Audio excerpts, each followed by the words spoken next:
assunto, vamos falar do Ministério da Educação. O presidente Jair Bolsonaro afirmou que o ministro Ricardo Vélez Rodrigues continuará no cargo e que os problemas no MEC estão resolvidos. De acordo com Bolsonaro, que deu as declarações antes de receber o presidente paraguaio, Mário Benítez, para um almoço no Itamaraty, houve aí palavras dele, abre aspas, probleminha com o primeiro homem do ministro Vélez. No entanto, o presidente não disse a quem se referia como primeiro homem de Vélez. O MEC tem convivido aí nos últimos dias com uma crise aberta após exonerações e anúncios de demissões. E a informa aqui, olha agora, pelo Twitter, há pouquíssimos instantes, o ministro Vélez anunciando a demissão do número 2 do MEC.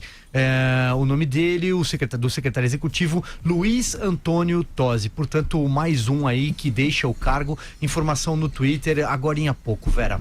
Pois é, acontece que ele vai ser substituído por outro que é da mesma procedência que ele. Ele é substituído pelo Barreto, que vem do Centro Paula Souza aqui de São Paulo, assim como Tosi vinha.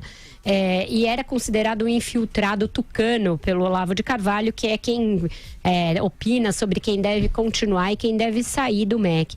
A verdade é que o MEC virou um ministério totalmente balcanizado.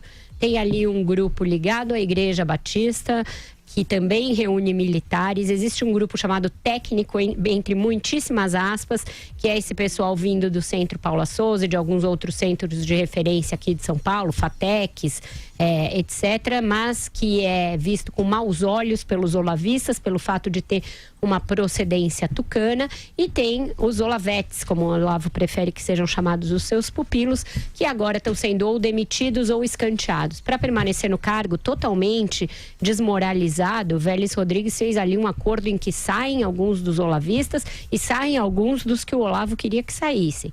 Ele fica, mas fica um ministro títere, um ministro totalmente esvaziado, um fantasma, que agora vai ter que apresentar ali, pediu para que se corra com uma lista do que ele já fez, de realizações que ele fez, que ninguém sabe quais são, porque não há, para que justificasse a sua permanência no cargo.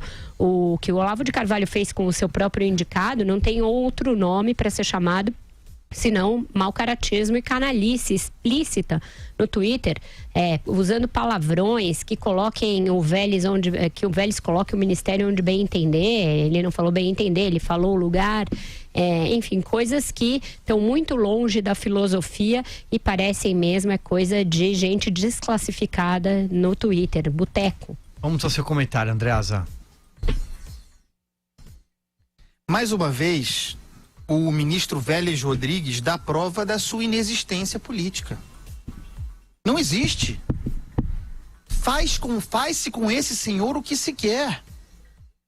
Então o presidente noticia, fala, tem um probleminha ali com o número 1 dele, que é o Tosi, e 40 minutos depois o ministro da Educação vem a público se submeter a este ridículo de exonerar publicamente o sujeito.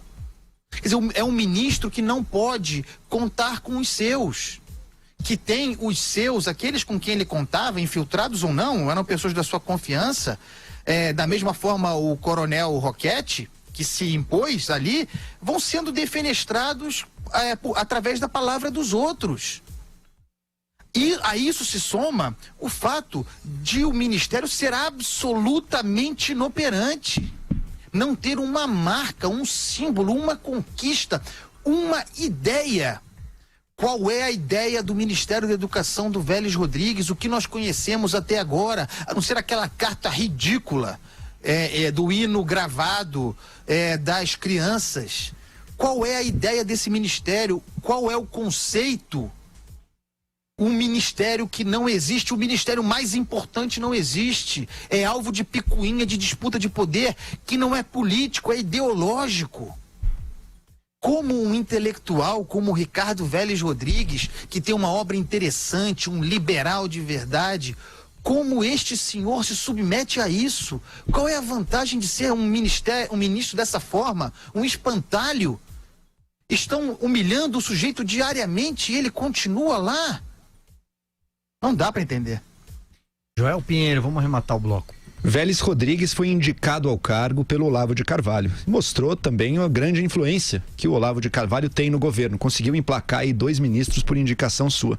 Eu lembro no vídeo em que o Olavo dizia que não queria o Ministério da Educação. Na época dizia que queria a embaixada em Washington para conseguir comércio internacional, sei lá que outra ideia, e indicou o Vélez Rodrigues. Agora o próprio Olavo o xinga e o ofende nas redes sociais. Eu leio um tweet curto aqui do Olavo de Carvalho, hein? O Vélez se vendeu ou se deu?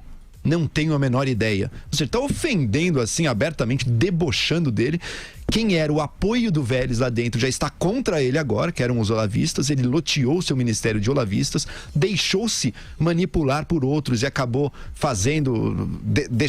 se isolando até dos olavistas. Acabou que limpou os olavistas, limpou os rivais dos olavistas ali dentro. Quem o apoia agora? Ninguém.